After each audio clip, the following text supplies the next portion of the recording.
Hello everyone and welcome to the continuation of our Half-Life playthrough. We've completed all the original games, or the original Half-Life, Opposing Force and Blue Shift. Today, as a bridge before we start Half-Life 2, we're going to do Half-Life 2 The Lost Coast, which, to my sort of recollection, is partially cut content from the original game, and what was sort of like turned into sort of like a tech demo, really, for some of the some of the mechanics that were to come in the game. So it's going to be a nice little introduction. It's a very short sort of like single level. Technically it can be completed in 10 minutes, but we're going to pad it out a little bit. Plus, we may play through it a second time with the commentary from the, I believe, the developers as well. But before we continue as well, just a quick thank you to Sam Bears Gamings for the follow during the intro sequence there. Don't forget to check out the Discord channel as well there. The links are on the screen in the description, popping up in the chat in whichever platform that you happen to be on, whether it be on Twitch, Mixer or YouTube. So don't forget to rate, comment, favourite and subscribe in whichever manner the platform you're on allows. And don't forget to check out my friends' channels as well. Their links are popping up all over the place and on the screen there as well. So, let's get started with this one then. So we'll do a new game and start new game. We're going to leave the commentary off for this run through. Yep, let's go.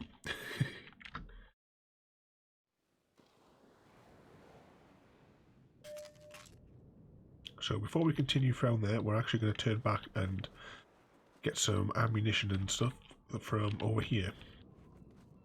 If I can remember how to get over these rocks. You have to let me know how it's all sounding. I have sort of tweaked the audio again a little bit, because it is really loud as well, and I don't know what of the game volume is actually coming through to yourselves.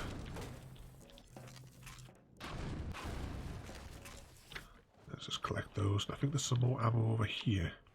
This I should say as well, you will sort of see it more when we actually play the real Half-Life. This is the gravity gun. So we can pick things up, we can drop them, or we can launch them, as you can see there. But you see, this is quite a graphical upgrade from our play yesterday when we were playing through the original Half-Life. But let's hop through here. I don't think there was anything else to pick up. I think I got the all the ammo. Let's hop through here and we will talk to the little fisherman guy standing at the docks. We'll just hop over these rocks. Here we go.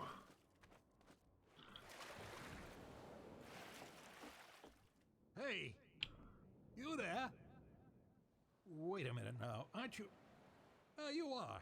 You're that scientist chap, Friedman, Fishman, am I right? You must be here to take on the Combine. Not sure what one man can do, but no other reason to visit St. Olga at a time like this. I'll take you to where they made their base, or as far as I can, at any rate. Let's follow this guy now. Yeah, Creeper, the gravity gun is really cool. But, you have to let us know how this is all sounding as well. Are you actually able to hear the game volume all right there, like when the fellow was talking there, or do I need to make some more adjustments? I always assume that I've actually even turned the game volume on, that is. Here, now, let me just unlock this gate for you. Whilst he does that, Got the key right here. let's crack open that. There we go. Get along now, laddie. Destroy that gun and no dawdling.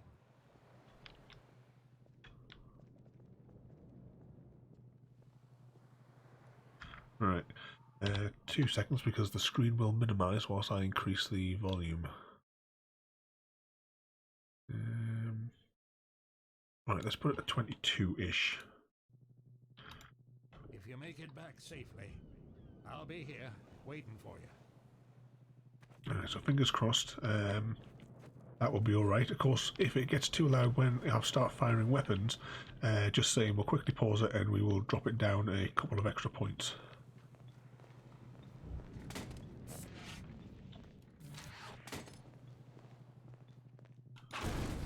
Oh, and we missed.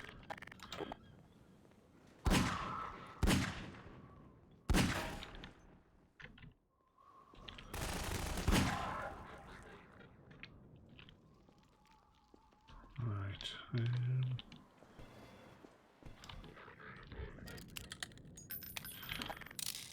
Let's have a bit of fun with the gravity gun, shall we?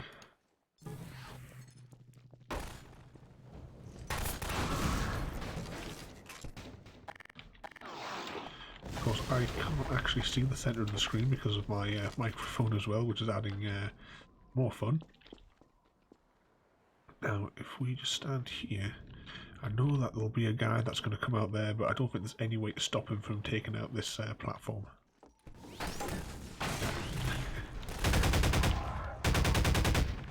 I think this was my favourite gun from Half-Life when we actually eventually get it in the actual full game of Half-Life 2. Right, let's switch to this one again and see if we can pinpoint this guy.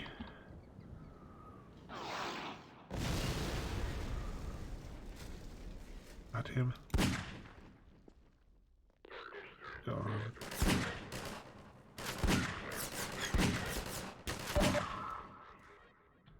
Right, we got him.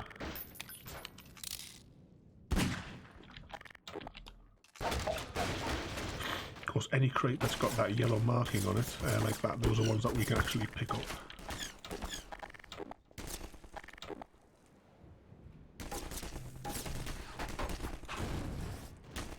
Nope, not far enough.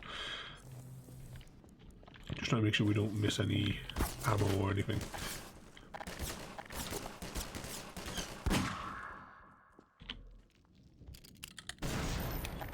Right.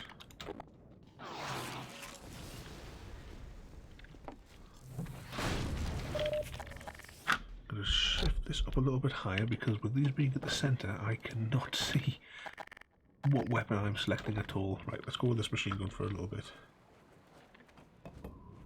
Was that a grenade? I've got a rocket launcher.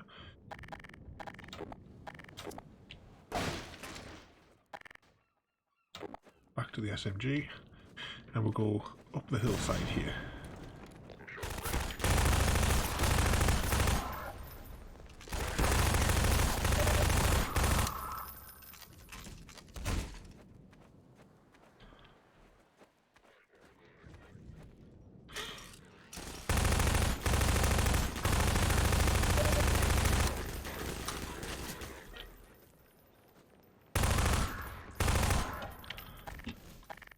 Switch weapons to this because there is 2 more units coming up behind us.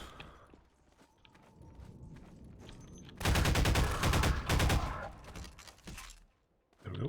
Let's reload that. That's what I love about this gun. It takes them out in almost instantly, and it reloads so fast.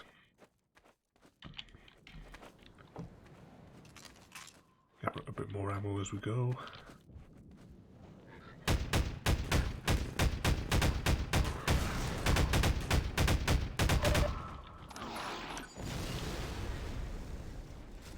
And that's the stairwell that we were on before. So this is like a really, really short game. As I say, it's more like a tech demo. No creeper. Apparently there was some people on the next street that were heard, but I never heard any action from where I was. It's only a small village where I'm at.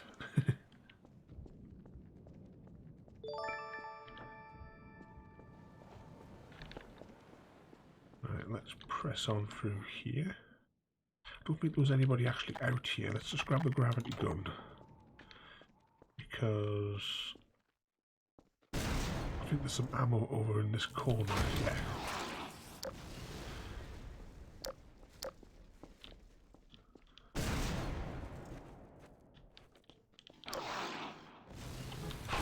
Yeah, it was for the NHS workers.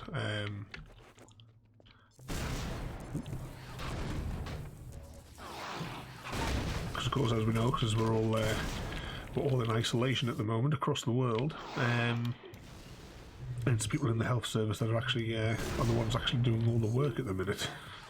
How am I going to get that off there? There we go.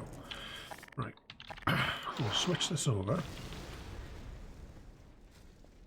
and And when we go in here, you can just see through the glass there. This is the big cannon that the fellow on the docks was telling us that we had to deactivate. We're going to deactivate it by taking off those panels and ramming that through the launch mechanism. But first of all, I'm going to make sure we've got all our ammo and what have you. In Half-Life 2, this is what our charging stations look like. So much more animated than what were in the original Half-Life. So you can see there as we push that up there. And we'll grab a little bit of help from this station.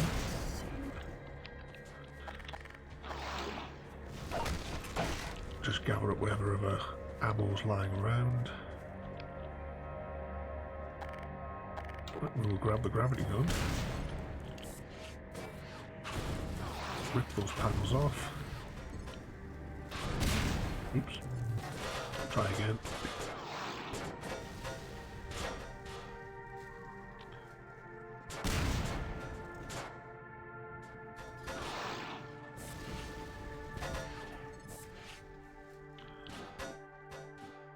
Yep, I think we've had success. Right. So we're going to grab this gun out now. The one thing that's going to come out of here is these little... These aren't quite the same head crabs that we encountered in the other game.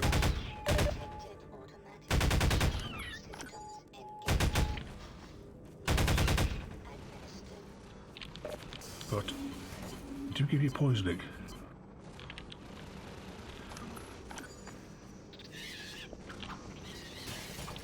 Oh no, we've got hit again.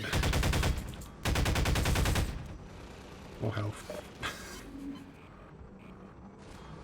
That was a bit of a disaster. I never really played Team Fortress 2. I played the like the sort of original, back on the original Half-Life.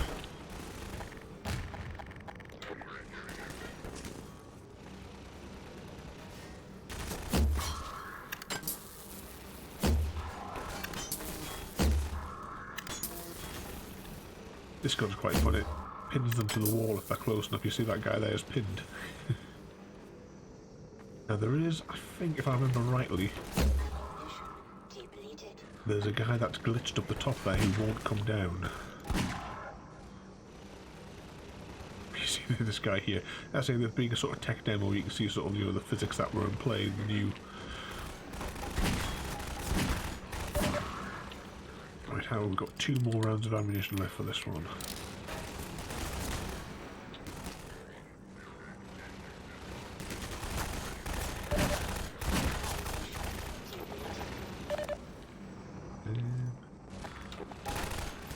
Right, we'll have to take him out with that.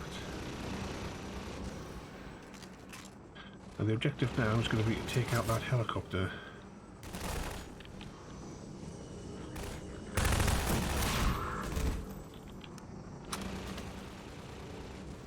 Is there a guy somewhere in here? I'm sure there was. Right, let's go out a little bit.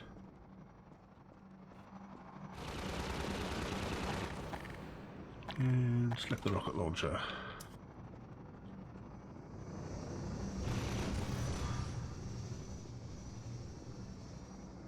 Did you see where that... Yeah, there it is. Ooh. Get into cover, get into cover.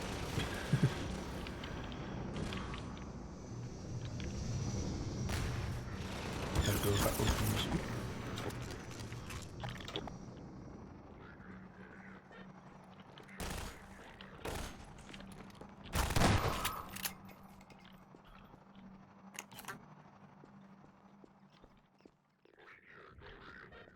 I can hear them, but I can't see where they're hiding.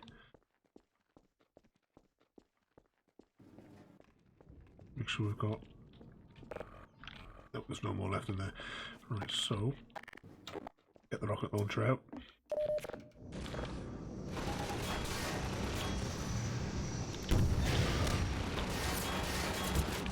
Of course, these are homing ones as well. So the objective is, of course, fire it somewhere else. And there we go.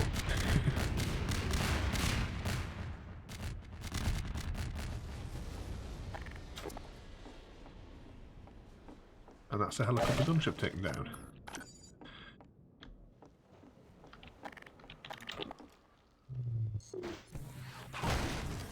Collecting this stuff, there is actually no point now in collecting any more ammunition, but we'll do it anyway.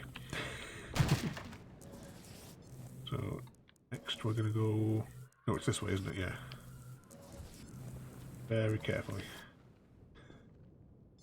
Because I've sort of fallen on that plank a bit funny. So we'll go across here. Just crouch, even though this is not Minecraft. This crouching's not going to help. But let's get into the basket.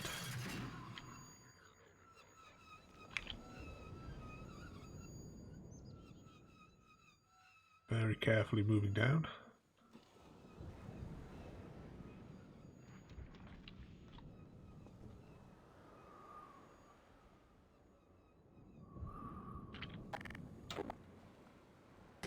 You did it, lad.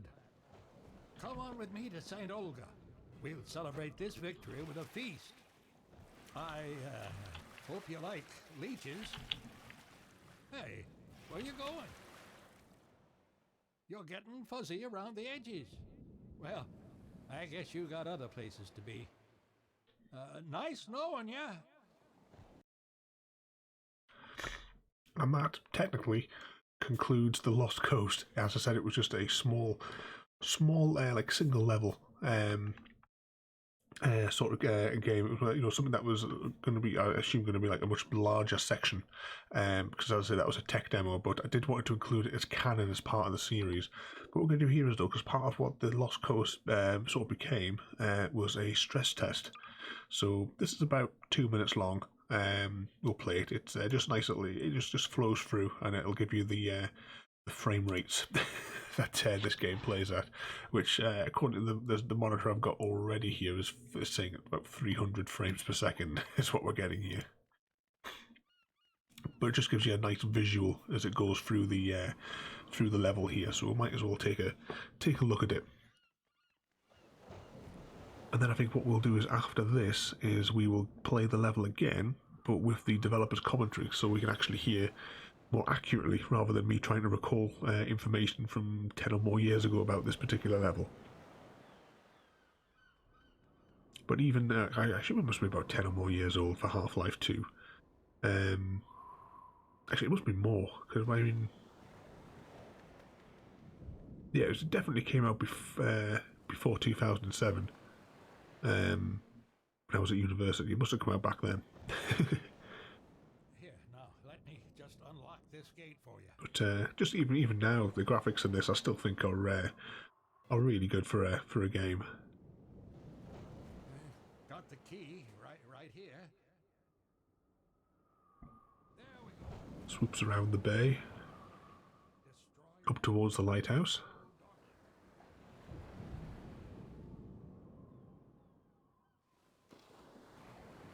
See the stairs that collapsed as we went up before.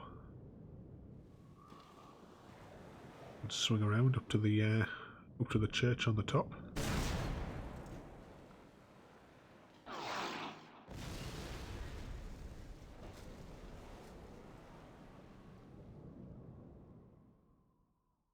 Swoop around as we go.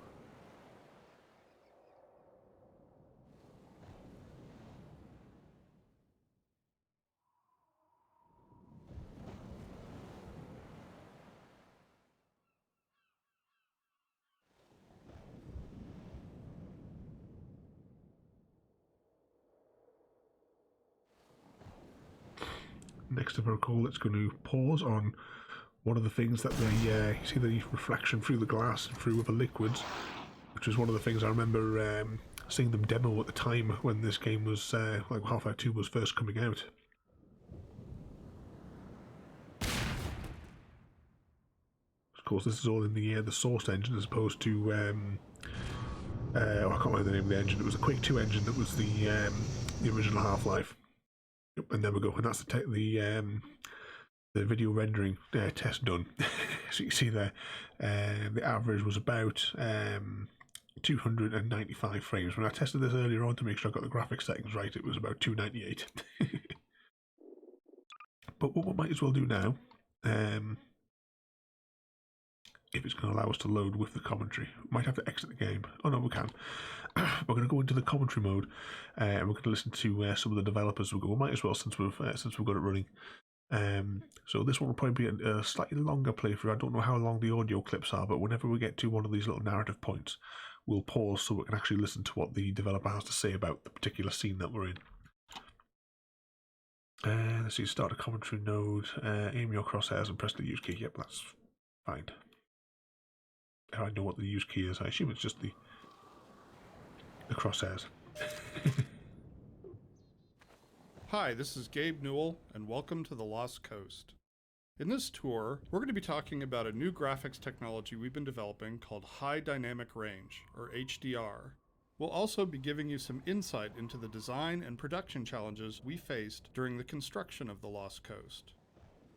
First, a quick explanation of the commentary system.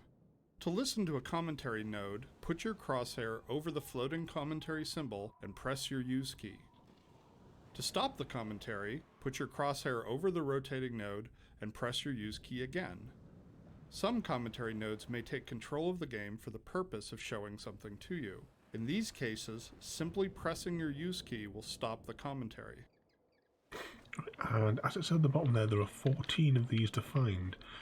So let's have a quick run down here. I noticed that in the background the bloke wasn't there, so I'm wondering if there is like zero combat perhaps in this.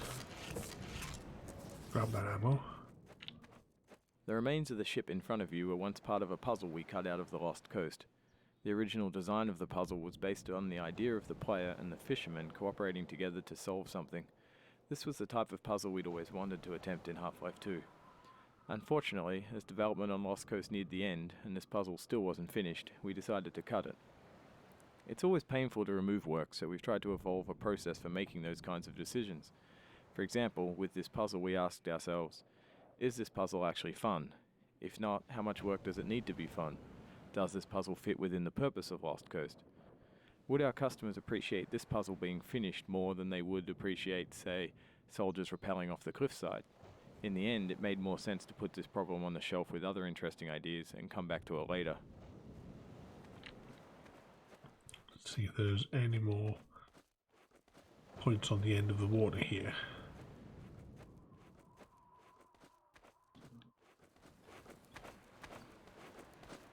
Just jump to get a bit of speed up so we can get back to... So it's point number 1 and we've done point number 4 as well. So hopefully we can keep track of these as we go. That was point 1. With conventional rendering, seen here on the left, if something on the screen is 20% reflective, like the wet sand, then the maximum reflected brightness could only be 20% of the maximum brightness of your monitor. HDR's more accurate simulation of light ensures that the sun's reflection on this wet sand appears as it would in the real world, which could potentially use 100% of the maximum monitor brightness. HDR uses bloom to simulate light that is beyond 100% of a monitor's maximum brightness. Let's go grab this point over here now. When the art team started to think about a location that would demonstrate the power of HDR, a beach was one of the first choices we made. The visual relationship between the sky, the water, and the rocks is something we could not achieve without HDR. In order for high dynamic range to correctly simulate the light's interaction with the surfaces around you, like these wet rocks, we needed more precise information about the surfaces than we've had in the past. And now going forward, we're modeling textures in 3D packages to ensure that the physical information encoded in the texture allows HDR to correctly bounce light off the surface. We also designed the colors and values of each surface to ensure they will be correct across all exposure levels. Let's carry on round here. I'm assuming that you can actually hear these commentaries and that it's loud enough. If not, let us know and I'll raise the volume again. I'll have to put an actual controller for that particular volume set on the stream deck. I'll maybe do that later on. The process of building characters in Half-Life 2 taught us many things. By the end, we believed we'd figured out a more effective process for designing and constructing characters. This fisherman is the first character we built using that process. Design-wise, the fisherman was focused on showcasing HDR and the way light falls on human skin. The highlights on his forehead and nose are good examples of specularity on human skin.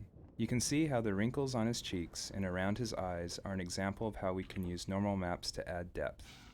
Production-wise, the Fisherman was built using a similar process to the rocks you saw on the beach. We model the 3D character at a very high detail, then extract much of the physical information and store it in the textures. Hey, you there? Wait a minute now, aren't you? You are. You're that scientist chap, Friedman, Fishman, am I right? You must be here to take on the Combine. Not sure what one man can do, but no other reason to visit St. Olga at a time like this.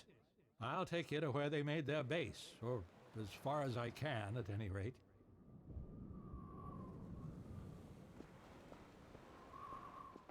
And we walk behind this fella again.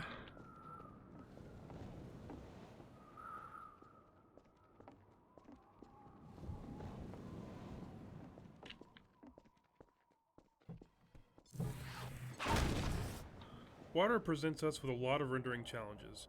In fact, we have to render the scene 3 times. Once for the refraction of what's under the water, once for the reflection of everything above the water, and once from the player's view. You can see the reflection and refraction scenes in the 2 small windows on screen. In the refraction, we calculate per pixel how much water you're looking through to do a volumetric underwater fog to simulate particulate matter. For our full HDR solution, we had to go through the entire engine and modify every bit of code that calculated light and color. For example, these water reflection and refraction renderings had to be improved to support the full range of contrast values. Here, now, let me just unlock this gate for you. Got the key right here. Make sure there's nothing else down there whilst he unlocks the gate. Get along now, laddie. Destroy that gun and no dawdling.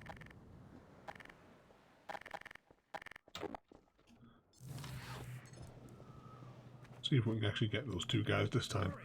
Assuming they're still there.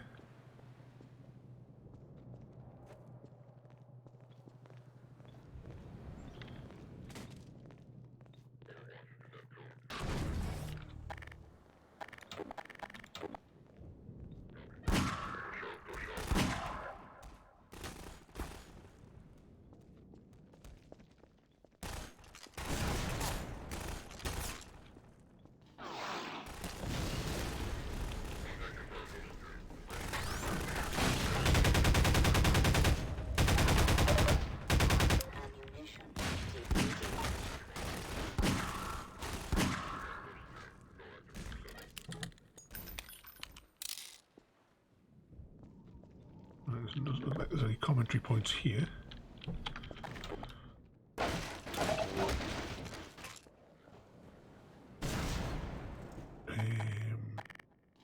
Switch to this, because once we jump across there,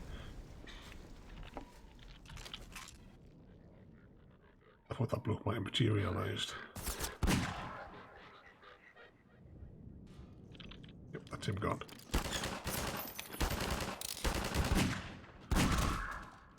The area you're currently entering is called the Cliffside Arena. We were particularly happy with the vertical cliffside in Half-Life 1 and regretted that we didn't iterate further on that concept in Half-Life 2. Vertical space allows us to force the player to deal with threats from above and below. We find that players focus their view on the direction they're traveling, so by using a cliffside and having the player ascend it, we ensure that the player will look up and be prepared for enemies. If the player's path was to move past the bottom of the cliffside, it would be unlikely he would notice soldiers rappelling down from above. And dying from unknown threats never feels fair and certainly isn't fun. Let's continue on up the hill now.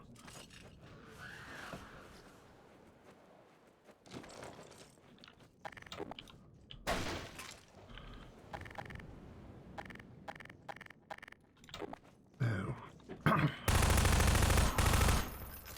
there's a few guards that came down here, isn't there?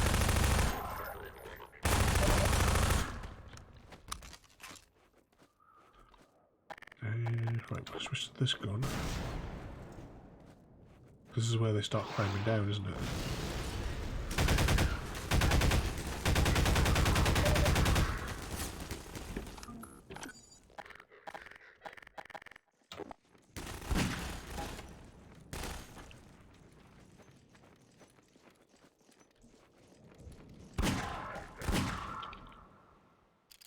we go. Dealt with. So let's have a see where the next commentary point is.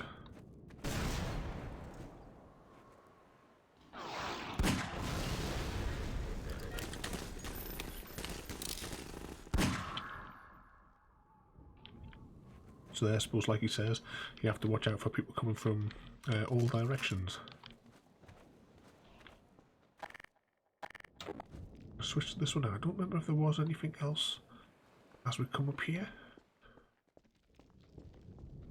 Here we go. One of the features of our HDR solution is dynamic tone mapping. The easiest way to think about dynamic tone mapping is that it's a method of simulating the way the human eye reacts to light. In the real world, you've probably walked into a dark room and noticed your eye adjusting to the darkness, letting you see better after some time. Or you've walked out into a bright day and been blinded by the sun, only to have your eye adjust and allow you to see normally. Your iris is adjusting itself in response to the amount of light hitting your eye. Dynamic tone mapping simulates this by automatically adjusting the exposure of the scene to mimic the behavior of your iris. You can see this as the view moves from the dark tunnel to the bright sun and back again. Here, you can see the way we calculate the amount of light hitting the player's eyes. We take a snapshot of the scene, measure the brightness levels, and then use that to adjust exposure. We consider light at the center of the screen more important than at the edges, to better simulate the geometry of the eye.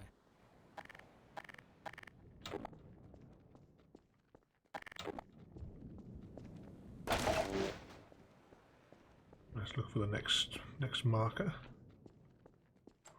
The courtyard in front of you is a space we call an arena. Arenas are built to hold the player for a period of time and usually contain combat or some other challenge. They often have multiple entry points for enemies, along with a gate of some kind to prevent the player moving on until the challenge has been completed. In this case, the arena is free of enemies until the player solves a puzzle and triggers an alarm. This is a method that allows the player to explore the arena and get a sense of its space before being forced to fight in it. It adds a sense of uneasiness to the player who's expecting to be attacked now that they've reached the goal set for them at the start of the map. The break in the action here is also a crucial part of the level's pacing. It allows the player to recover and explore the world a little after being attacked on the way up the cliffside. Right, and that puzzle, of course, is jamming up the gun mechanism. The source engine supports a wide variety of shaders. The refraction shader on the window here requires us to copy the scene to a texture, refract it, and then apply it to the window surface. To fully support HDR, every shader in the engine needed to be updated. So this refraction shader was improved to support the full range of contrast. If you viewed the sun through this window, it would be refracted correctly. I don't think there's any more of those markers in the courtyard. What number was The that source one? That's number 10, so there should be 4 more to go.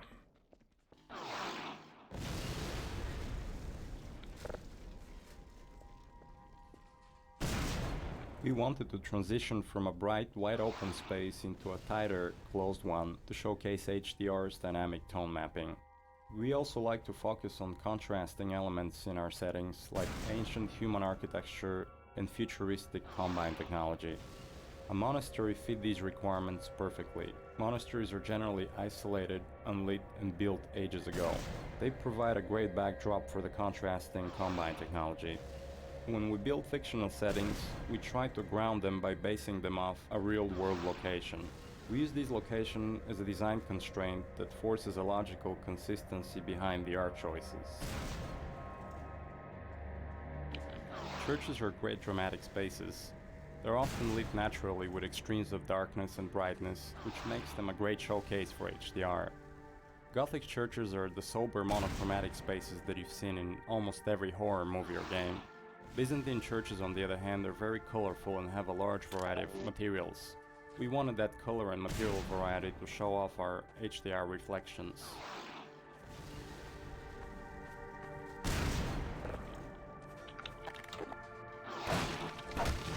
Just gather up all the resources we might need.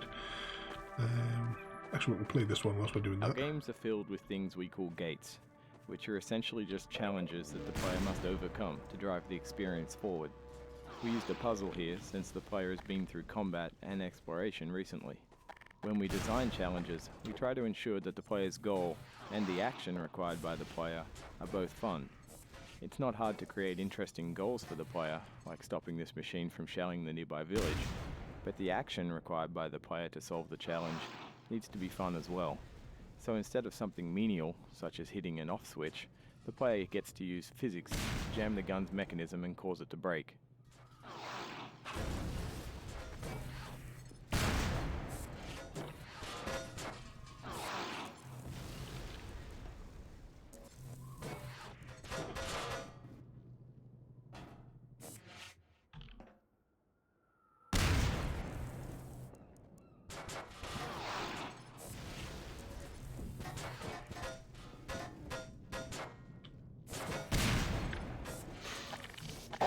Right, let's get ready to take out these.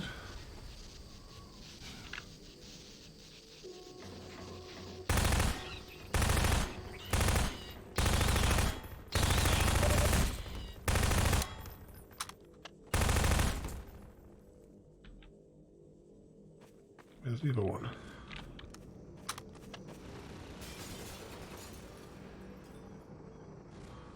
There's 3 of those little spidery things.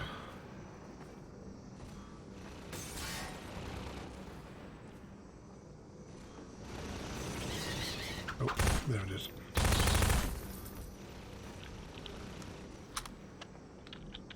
So there's one more commentary track to take.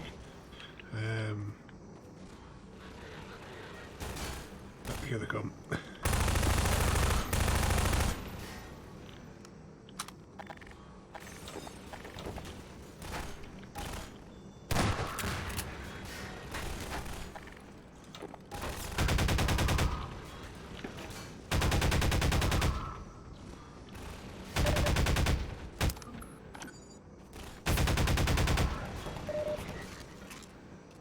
Go forward now, because next we need to take out the...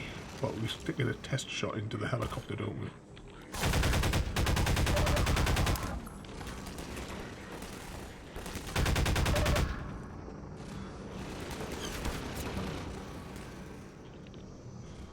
Right, rocket launcher.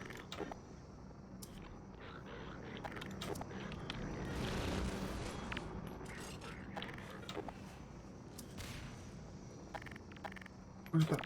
Ooh.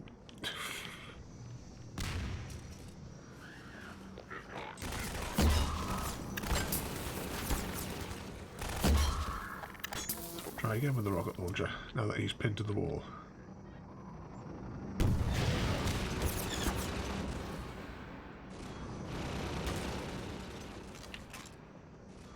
That should open the next arena, which should give us our last commentary marker.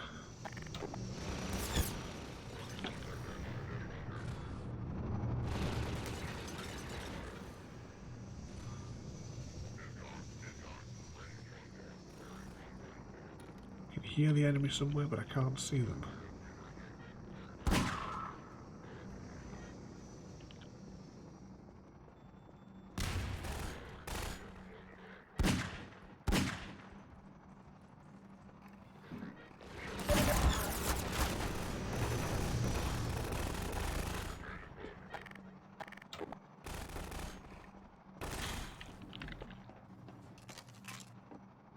This marks the end of the Lost Coast tour.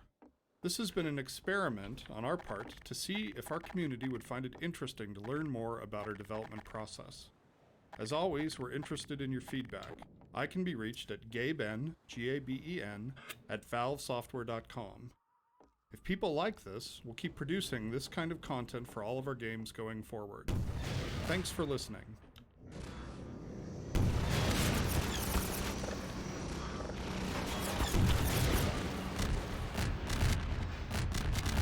And there we go. That is all of the commentary completed for the Lost Coast as well.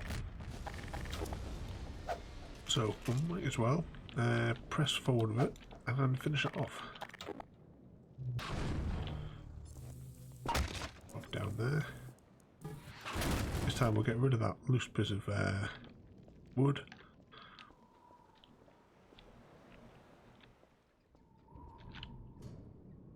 And into the basket. And away we go.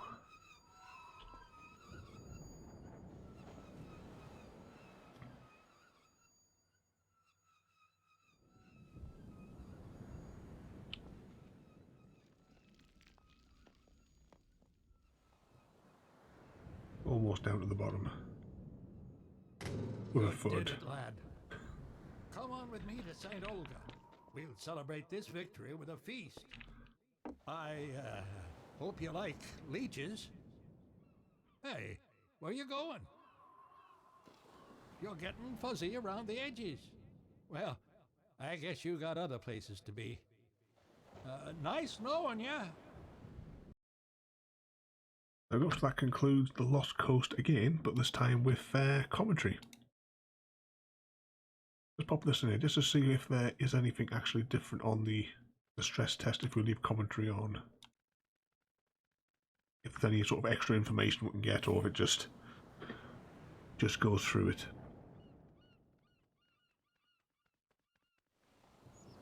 If we see the spinning markers in the distance, then we know that it's it was just the other commentary.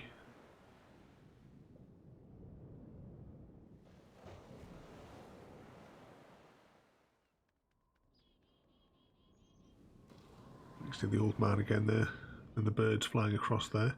Still, for the time, a lot of work I suppose to put in, even just the animation for the birds' wings. But anyway, as I said, this is the sort of a bridging demo, shall we say, for before we start to move into Half-Life 2, because as you know, we've completed the original Half-Life Opposing Force, and Half-Life Blue Shift. If you missed any of those, of course, you can catch up on our YouTube channel, where all those videos from that series so far is all contained. We are going to be now continuing, though, rather than mix and matching like we did on the previous games. Because of course each of those three characters had sort of like interwoven stories between each other in that one narrative. Half-Life 2 and its following episodes, we'll be playing that just as one continuous story over the course of the next several weeks, just doing a few chapters here and there as we go. So don't forget to rate, comment, favourite and subscribe in whichever manner that your platform you're on allows, be it on YouTube, Mixer or Twitch. Don't forget as well to check out my Discord channel. Links are in the description, on the screen and plastered across the middle of the screen right now. And don't forget as well to check out my friends' channels. Just tap the button there. There we go. You see their links are popped up on screen there and in the various chats as well. So don't forget to favourite, comments. Don't forget to favourite, comment and subscribe, and I'll see you all next time.